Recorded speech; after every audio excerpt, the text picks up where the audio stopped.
El gobierno llamó a mantener una serena firmeza en los temas limítrofes que han afectado al país en los últimos días. El nuevo distrito creado en Perú, cerca de Tacna, y la campaña internacional de Evo Morales pidiendo apoyo a la demanda marítima altiplánica han provocado una serie de cuestionamientos a la política exterior chilena, por lo que el canciller Muñoz llamó a la calma.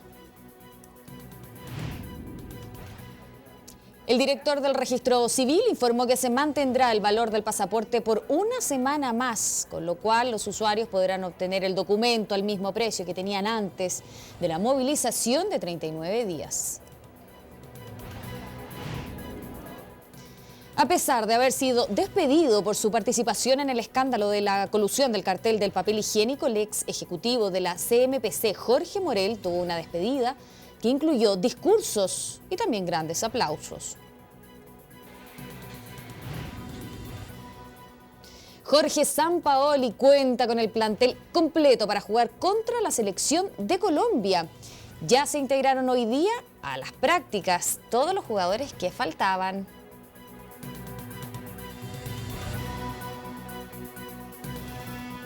¿Qué tal? ¿Cómo están? Bienvenidos a la edición central de UCB Televisión Noticias.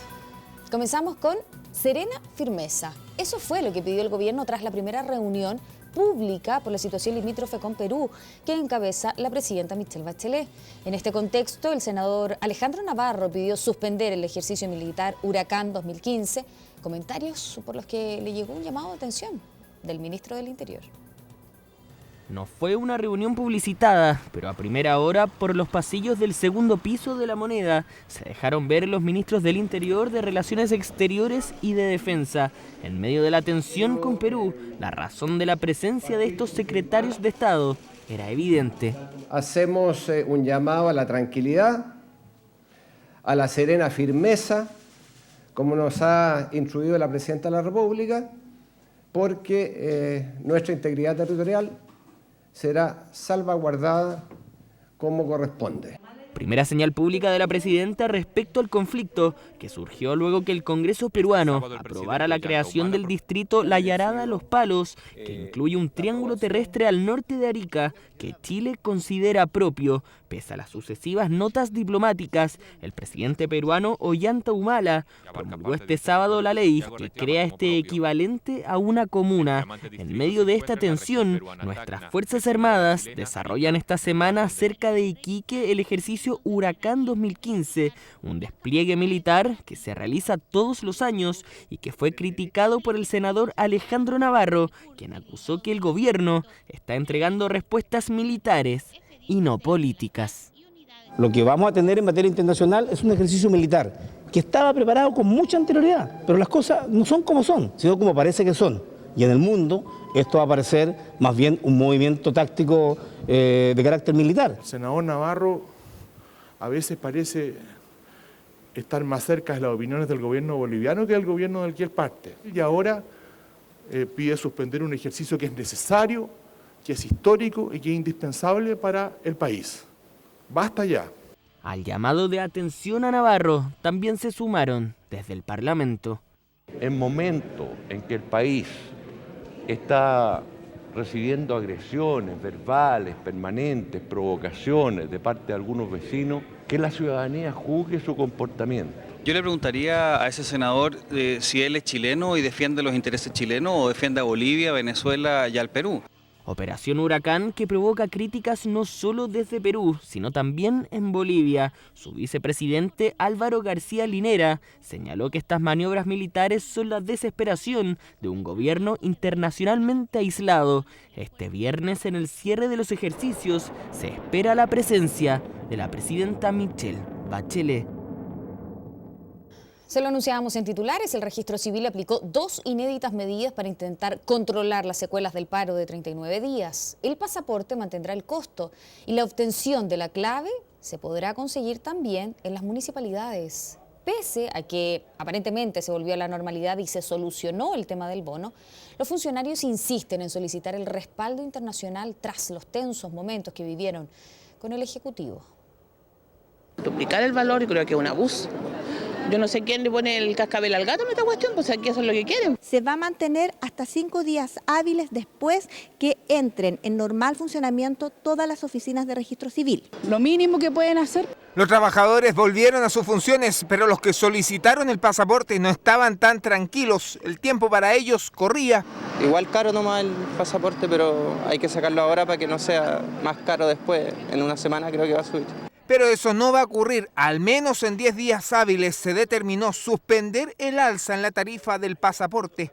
Esta es una medida que ayuda a contribuir a la mejora, a la mejor calidad de nuestro servicio y dar satisfacción a nuestros clientes que vieron paralizado nuestro servicio, valga la redundancia, casi más de un mes. Además, la dirección firmó un preacuerdo con las municipalidades para que los usuarios puedan solicitar en sus comunas la clave única para retirar algunos documentos a través de Internet.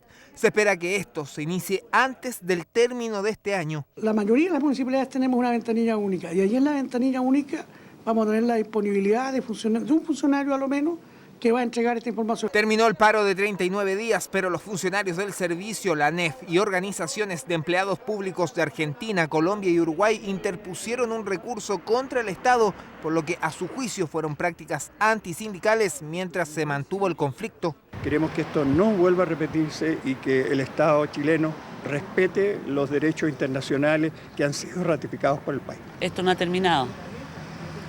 Nosotros solamente depusimos una movilización, pero esto no ha terminado. La ministra descartó represalias contra los funcionarios paralizados. No puedo referirme a un concepto de represalias porque no es un concepto que ocupe ningún Estado de Derecho.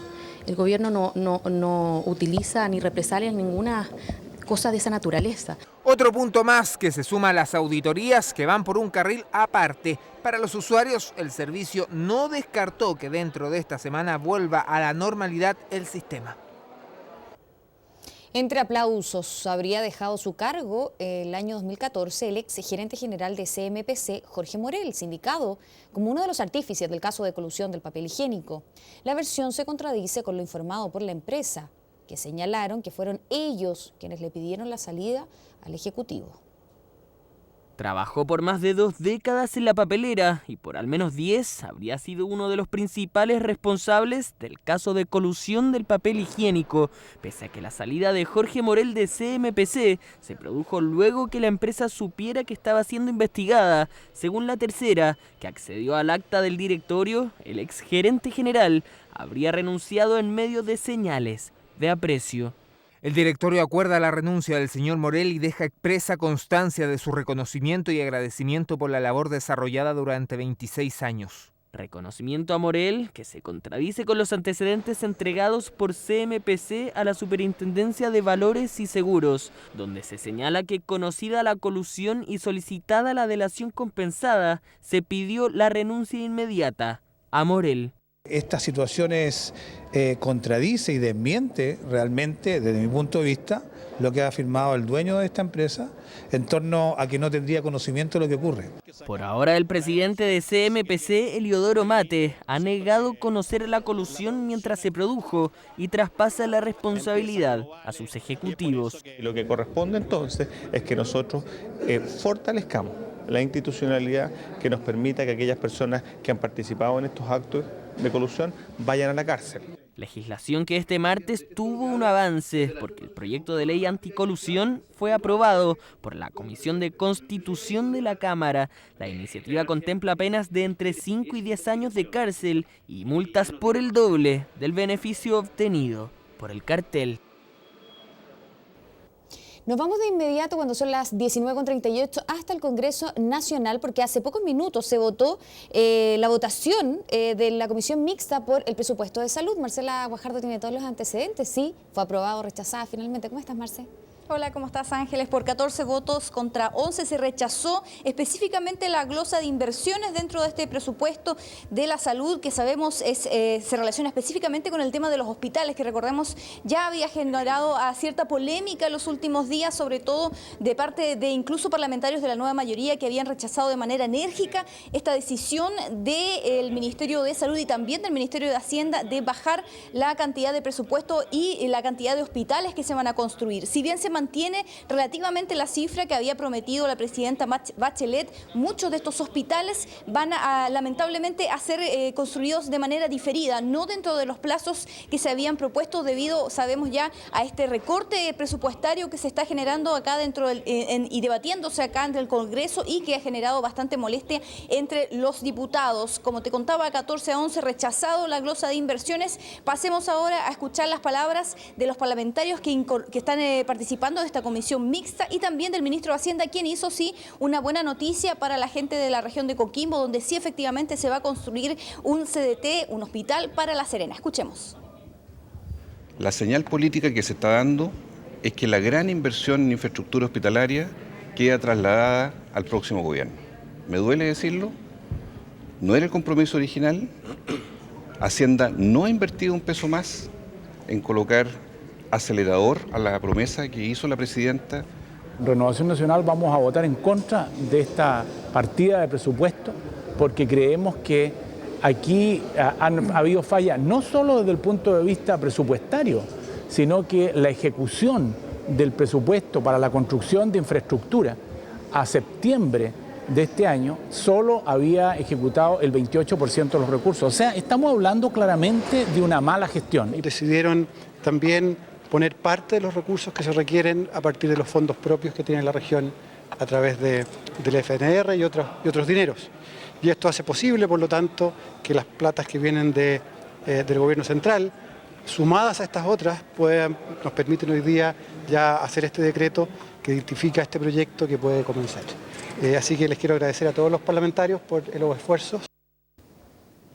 Bueno, y dentro de este mismo tema del presupuesto, pero en otra área importante y que también ha generado obviamente polémica acá en el Congreso Nacional, es el tema de la educación, porque también se vio dentro de esta jornada el presupuesto de educación. Hay una controversia ahí, sobre todo entre los parlamentarios del Partido Comunista y los parlamentarios de la Democracia Cristiana, por esta petición que han hecho estos últimos acerca de incluir a los CDT y a los institutos profesionales para poder incorporar a estos alumnos dentro de la gratuidad. Y esto más encima se dio, Ángeles, con ciertos rumores acerca de que había bajado nuevamente la proporción de la gratuidad de un 50% que había anunciado finalmente el gobierno a un 40%. Así que hay bastante inquietud entre los parlamentarios, incluso, como te contaba, los parlamentarios de la nueva mayoría que ya están de manera bastante frontal ya contra el gobierno respecto al tema de la gratuidad, algo que se había pedido, que obviamente los estudiantes de la educación superior también habían pedido, pero no se estaría logrando dentro de los plazos por este tema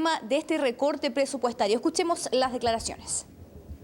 Otra cosa es que quieran incorporar estudiantes que hoy día están estudiando en condiciones con fines de lucro a la gratuidad, y eso no está en la línea del programa. Por lo tanto, nosotros insistimos que la gratuidad tiene que tener un marco regulatorio mínimo en la ley de presupuesto, que se va a tener que obviamente profundizar en la reforma de la educación superior.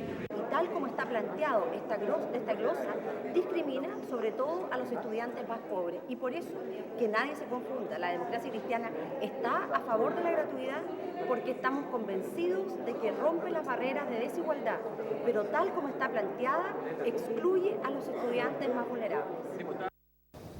Con todos estos conflictos sigue, Ángeles, la discusión del presupuesto 2016 acá en el Congreso Nacional, y obviamente dentro de las próximas semanas ya todos estos presupuestos que están siendo vistos a través de comisiones van a pasar a la sala, y ahí va a haber nuevamente este debate para poder aprobar este presupuesto que, dicen los parlamentarios, es bastante exiguo, no suficiente para poder salir adelante el próximo año con el tema de salud y educación, que son los temas cruciales para el gobierno de Michelle Bachelet. Sí, sin duda. Y con respecto, solo como para agregar, Marcela, que el CDT de La Serena llevaban, sus funcionarios, los del hospital de La Serena, llevaban más de una semana en paro. Así que, y ahora sí tienen los recursos. Entonces, deja para pensar muchas cosas. Un millón de gracias, Marcela. Hasta luego. Bien. Chao.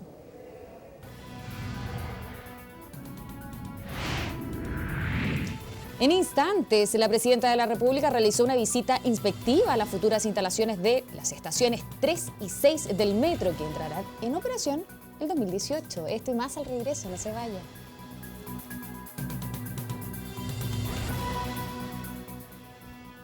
Ya estamos de regreso para seguir revisando las principales informaciones de esta jornada. Se lo anunciábamos, la estación Ñuñoa, en la que convergerán las futuras líneas 3 y 6 del metro, ya tienen un 50% de avance, obra que según los vecinos han generado un importante aumento en la plusvalía de las propiedades y en los proyectos también inmobiliarios que se construyen en el sector.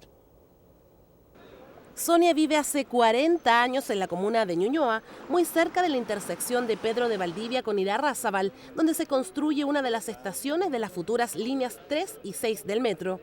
Espera ansiosa que inicien operaciones, al igual que millones de chilenos que se verán beneficiados por las obras que prometen no solo conectar a 11 comunas de Santiago, sino también disminuir la congestión vial. No solamente la congestión, sino que también la polución, el metro es menos contaminante, más silencioso. Beneficios similares a los que destacó la presidenta de la República tras inspeccionar las obras en el pique de la nueva estación Ñuñoa, el único punto de combinación entre las dos futuras líneas.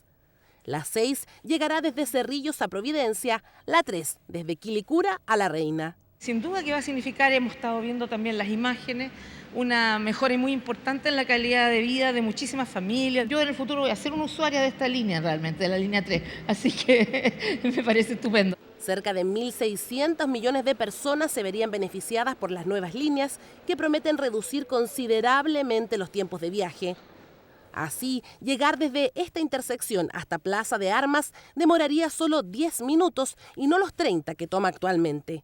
Por esta estación van a pasar 8 millones de pasajeros al año. Va a ser un punto de encuentro, va a ser un punto de comercio, un punto que le va a dar identidad a esta comuna. De todas maneras es bueno, porque imagínense llegar al centro en 10 minutos.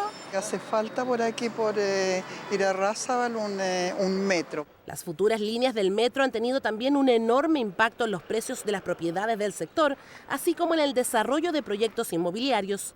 La plusvalía de las casas ha aumentado hasta en un 30%, atrayendo no solo a particulares, sino también a inversionistas que buscan comprar los terrenos. Aquí en el edificio se han vendido muy bien los departamentos. ¿Han subido los precios? Muchísimo. Este sector ha estado, bueno, al igual que muchos otros, ¿verdad? Ahí en la vista de estas personas que están buscando. Casi siempre vienen más o menos en la misma onda. La última persona parece que ofreció un poco más. 37 nuevos kilómetros de red sumarían las nuevas líneas del metro. Eso cuando durante el segundo semestre de 2017 entre en operaciones la línea 6 y cuando un año después se estrene la esperada línea 3. Y en otras materias, el ministro del Interior, Jorge Burgos, respaldó a Carabineros luego de la acusación pública que hizo el Instituto Nacional de Derechos Humanos por no permitir ingresar a 2 comisarías. El organismo expresó en una declaración de 7 puntos que sus funcionarios no pudieron constatar la situación que ocurre en los recintos de Antofagasta y Temuco. Se expresa que 2 oficiales a cargo justificaron la decisión producto de un instructivo enviado por el general director que apunta a que esos ingresos deben ser coordinados por la Defensoría Penal, el Ministerio Público y la Contraloría. El secretario de Estado manifestó que se resolverán las situaciones interpretativas que pueden existir respecto a las declaraciones del instituto. Esperan tener una mesa de trabajo y descartó también que Carabineros incumpliera con el mandato legal vigente. Todas esas cosas las que hay que hablarlas en el mejor de los ánimos, de buscar soluciones. Pero de ahí a sostener que Carabineros incumple con el mandato legal o constitucional, este ministro no lo puede aceptar. Lo segundo, nosotros no estamos prohibiendo el ingreso a los cuarteles. Ellos, de hecho, son atendidos en nuestras oficinas al interior de los cuarteles. Lo que estamos en discusión es la entrevista a los detenidos. En atención hay una superposición de los roles de los diferentes estamentos que tienen que ver con esto. Una multitudinaria convocatoria tuvo la marcha organizada por pescadores artesanales de la región de Valparaíso. La movilización terminó en el Congreso Nacional, donde entregaron un petitorio para modificar la ley de pesca.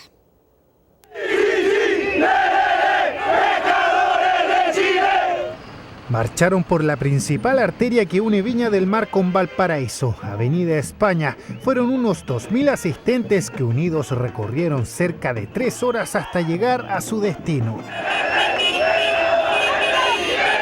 De Manajibia que aún nosotros queremos pelear, ¿cuál es? 100% artesanal.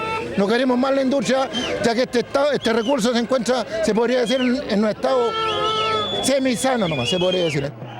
Sus dardos apuntan a la denominada Ley Longueira. Acusan que favorece a los industriales. Dicen, los últimos recursos que les van quedando, la merluza y la jibia, son depredadas por las empresas. Piden regulación en la pesca artesanal con los productos que aún están en abundancia.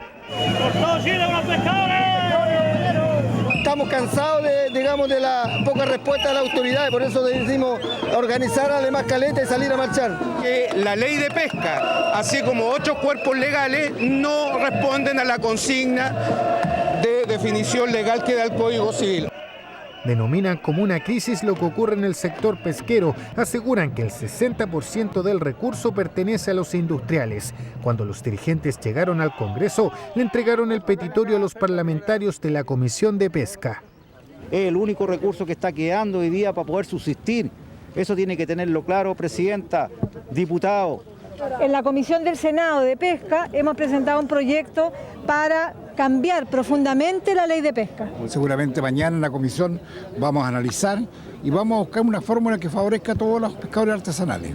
Lo vamos a llevar a la sala y esperamos ahí el apoyo del resto de los senadores para poder seguir avanzando en la discusión. La promesa está, los pescadores quieren que se revise lo antes posible. La marcha de hoy fue pacífica y terminó sin incidentes. En materia internacional, opositores venezolanos denunciaron al presidente Nicolás Maduro ante la Corte Internacional de La Haya por crímenes de lesa humanidad, entre otros delitos. La medida tiene por objeto resguardar la transparencia y seguridad de las próximas elecciones legislativas que se van a llevar a cabo en diciembre. Falta poco menos de un mes para las elecciones en Venezuela y el tenso clima que se vive en el país sigue aumentando entre el oficialismo y la oposición. Un grupo de familias de víctimas venezolanas, encabezadas por el abogado del preso político Leopoldo López, denunciaron a Nicolás Maduro ante La Haya por los crímenes perpetrados por su gobierno desde el año 2014. El documento de casi 200 páginas fue presentado a una fiscal de la Corte Internacional para que revise los antecedentes que además involucran a otros altos cargos del gobierno y de las Fuerzas Armadas por su participación en crímenes de asesinato, tortura, encarcelamiento y persecución política que dejaron al menos 33 personas muertas y más de 3.700 en prisión. Los actos represivos son el principal temor de la comunidad venezolana, tal y como le ocurrió al gobernador opositor Enrique Capriles, quien denunció un intento de asesinato frustrado por parte del gobierno durante una actividad programada de su partido el domingo pasado. Este país, los venezolanos, estamos cansados de la situación que nosotros tenemos y estamos además, y creo que esto produce más malestar, más ganas de luchar que el gobierno, un gobierno que no hace nada frente a la peor crisis que vive nuestro país en su historia. El gobierno pretende apelar a la violencia para tratar de que eso frene ese sentimiento de cambio. Maduro, que actualmente se encuentra de visita en Arabia Saudita, dará un discurso ante la Comisión de Derechos Humanos de la ONU el próximo jueves, generando la indignación de los grupos opositores a su gestión. La denuncia presentada ante la Corte Internacional de La Haya tiene como finalidad resguardar la seguridad ante la continua represión en los últimos actos de campaña para las próximas elecciones legislativas del 6 de diciembre, en la que algunos ya anticipan podría dar un vuelco a la actual política chavista en Venezuela.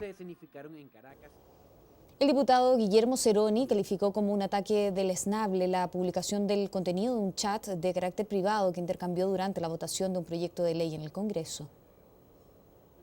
El parlamentario, a través de una declaración pública, expresó su categórico repudio a las publicaciones de esa naturaleza que nada tiene que ver con la labor parlamentaria que desempeña hace más de 20 años. Agregó que tanto en su vida pública como privada ha actuado conforme a la ética y moral y jamás ha realizado un acto por el que se pueda censurar. Tras la publicación de las fotografías y visiblemente afectado, el diputado Ceroni denunció la violación de su privacidad y se expresó en duros términos contra los medios que publicaron el contenido de su conversación de carácter íntimo. La Cámara de Diputados, en tanto, anunció una querella en contra de los medios de comunicación que difundieron los mensajes privados del parlamentario. No desmiento ninguna de esas imágenes, solamente quiero decir que eso es una invasión a la vida privada y eso es absolutamente inaceptable. En el fondo, cuando yo estoy escribiendo a través de un chat o a través del teléfono y si estoy atendiendo a todo lo que significa la Cámara de Diputados, Eso es una invasión a la vida privada. Esperamos que ningún chileno tenga que sufrir lo que él ha estado sufriendo hasta ahora. Nos parece que en Chile debe existir una necesaria diferencia entre la vida pública, las exigencias de una persona pública, su responsabilidad, su deber funcionario y su vida privada.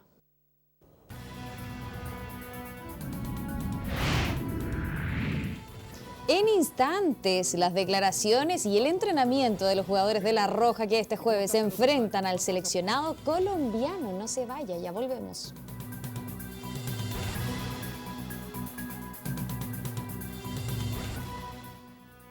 En un verdadero escándalo político deportivo se convirtió el caso de doping en deportistas rusos. La Agencia Mundial Antidopaje acusó a Rusia de encubrimiento en el atletismo y aseguran que agentes del Servicio Ruso de Inteligencia, el FSB, interfirieron con el trabajo de un laboratorio durante los Juegos Olímpicos de Invierno.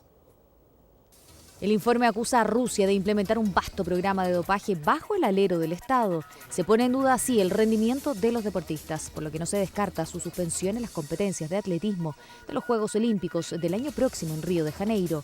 El presidente Vladimir Putin se reunirá este miércoles con el director del cuerpo técnico de la Federación Rusa de Atletismo, quienes aseguran que el documento no habría demostrado sus acusaciones principales e insinuó la existencia de una conspiración contra Moscú. En un discurso, el primer ministro británico David Cameron enumeró las 4 condiciones que exige el Reino Unido para seguir siendo parte de la Unión Europea. Protección al mercado único, tanto de su país y de los que están por fuera de la eurozona. Potenciar la competitividad comercial del bloque. La exclusión del Reino Unido de los pasos siguientes de la integración europea. Y cuarto, abordar los abusos del derecho al libre movimiento para permitir a Londres controlar la migración de la Unión Europea. El Reino Unido votará el 2017 en un referéndum si continúa dentro del grupo. Que se combata el cáncer de la corrupción, la explotación humana y el trabajo indigno. Esas fueron parte de las palabras del Papa Francisco durante una gira en Prato, en la Toscana italiana, durante un encuentro con trabajadores locales. El sumo pontífice advirtió que el carácter sagrado del ser humano exige el respeto y un trabajo digno.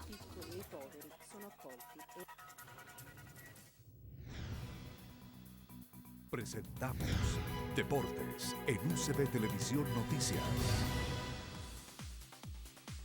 ¿Cómo está? Muy buenas noches, un agrado saludarlos. La roja de pocos, no es la roja de todos esta. ¿Por qué? Porque nuevamente el tema de que las entradas están muy caras y que no va a estar lleno el Estadio Nacional el día jueves fue uno de los que trataron en conversación con los medios de comunicación el capitán Claudio Bravo, Mauricio Pinilla y Gonzalo Jara.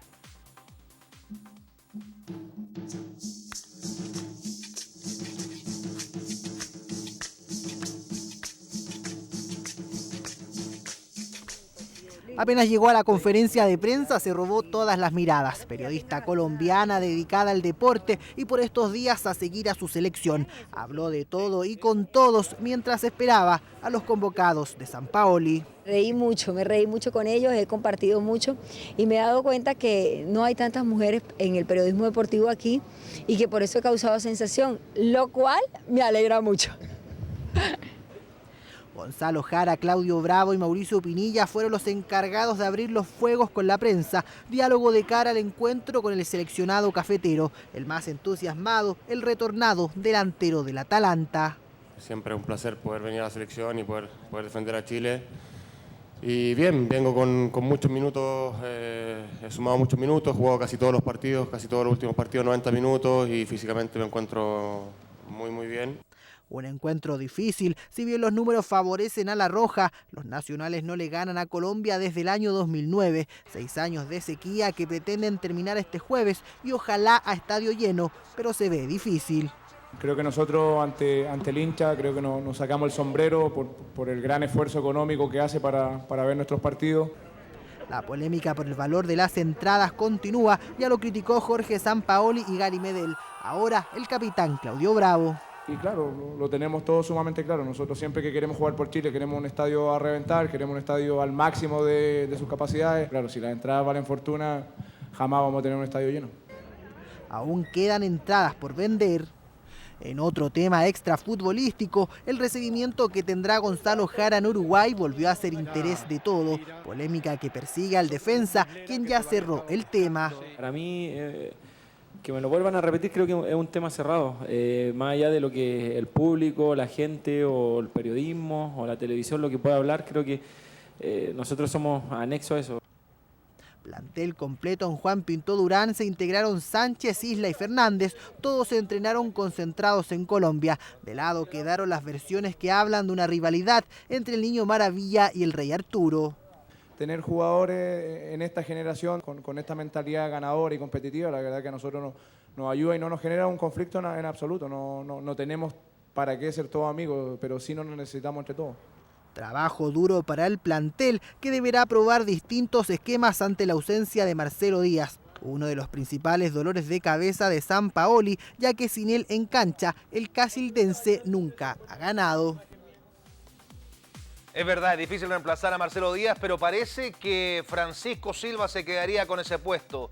Ya lo hizo en el partido, usted recordará, frente a Perú, ingresó en algunos minutos, jugó en esa posición y finalmente uno se da cuenta que Sampaoli esta vez estaba probando. Pasemos con los entrenamientos, ¿les parece? Claro, porque la selección chilena hoy día entrenó con plantel completo, no hay problema de lesiones, eso es especial y espectacular también para el técnico. Hoy por la tarde, tarde libre. Y la selección, como les contaba yo, tiene esta idea de que al parecer Francisco Silva iría al medio terreno junto a Matías Fernández y Arturo Vidal. Matías Fernández que se ganaría un puesto de titular. Súmele a Jorge Valdivia, Alexis Sánchez y Eduardo Vargas en delantera. En defensa solo una novedad, la posibilidad de que Eugenio Mena vaya por el sector izquierdo en desmedro, por ejemplo, de Mar González o Jambo Seyur, que lo hicieron en su momento. El portero está clarísimo, como siempre, Claudio Bravo, la dupla de centrales. Siempre también es muy clara con Medel y Jara. Y además súmenle a Mauricio Isla por el sector derecho. Selección chilena que se prepara para las 20-30 horas a enfrentar un partido crucial como es enfrentar a los colombianos. Cruzamos la vereda al frente y nos vamos hasta San Carlos de Apoquindo. Claro, porque ahí está entrenando la selección colombiana con un manto de duda gigantesco. En primer término, porque hoy día fue la primera práctica de James Rodríguez que los medios colombianos establecen como una especie de salvador. ¿Por qué? Porque llega como una de las grandes figuras que tiene este equipo, pensando en que no está Radamel Falcao por lesión y que no está Cuadrado, que también es un jugador importante que está suspendido. Súmele que ese hombre que está en pantalla, José Peckerman, dicen que no continuaría principalmente por la renuncia del presidente, renuncia sorpresiva, del presidente de la Federación Colombiana de Fútbol. Declaraciones. Ojalá tenga la oportunidad de iniciar. Sabemos de que es un partido muy importante. Hay siempre la esperanza de ser inicialista, de hacer un buen partido.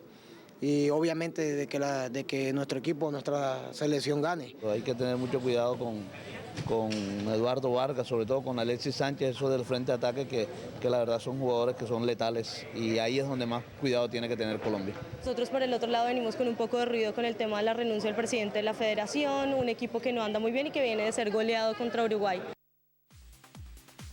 Adiós al Pitbull.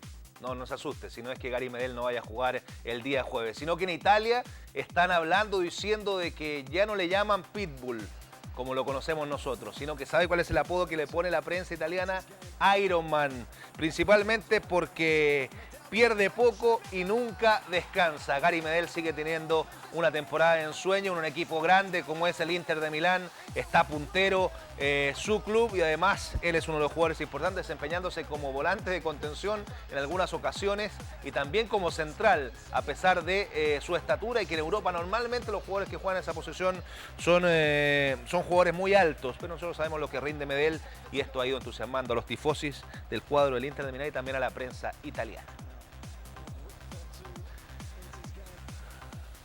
Ya sabe que le cuento algo, usted sabe que el día jueves va a estar jugando Chile con Colombia, pero el día martes se enfrenta frente a Uruguay y hay un tema pendiente con respecto a ese hombre que está en pantalla, Edison Cavani y principalmente Gonzalo Jara, por esta situación que dio la vuelta al mundo, usted la puede ver y que es un tema cerrado para Gonzalo Jara, como lo dijo, lo pudimos apreciar en la nota recién presentada, pero es un tema también que tiene ahí Cavani, le mandó un mensaje, de hecho, le dijo cada uno es consciente cuando se equivoca. Otro que cerró el tema fue Oscar Washington Tabárez, el técnico de la selección de Uruguay, que dijo no me hable más del tema Jara. Vamos a ver cómo hacer el recibimiento, seguramente bastante hostil, además todas las entradas vendidas.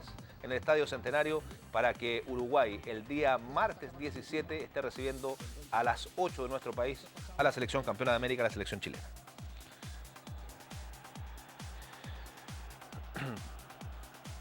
Para cerrar, había un tema pendiente, esto de dinero, los premios que recibían los jugadores nacionales, 12 millones de dólares, dicen que se van a repartir los jugadores, un cuarto de lo que ganan en la Teletón, para que usted más o menos se dé cuenta los dineros que se manejan en el fútbol. Un abrazo, que esté muy bien, chao, chao. Hemos presentado Deportes en UCB Televisión Noticias. 20:13. Momento oportuno para el siguiente consejo. De las 8 máquinas Locomat que hay en los centros, más de 5 existen completamente gracias a tu aporte personal. Por eso, la marca más importante es la que dejas tú. Teletón, la hacemos todos el próximo 27 y 28 de noviembre, a no olvidarlo. Bien, hasta aquí la revisión de las noticias, la edición central termina acá, ya viene Gabriela Núñez. 1.000.000 de gracias, como siempre, por haberse informado junto a nosotros. Nos vemos mañana, que descanse.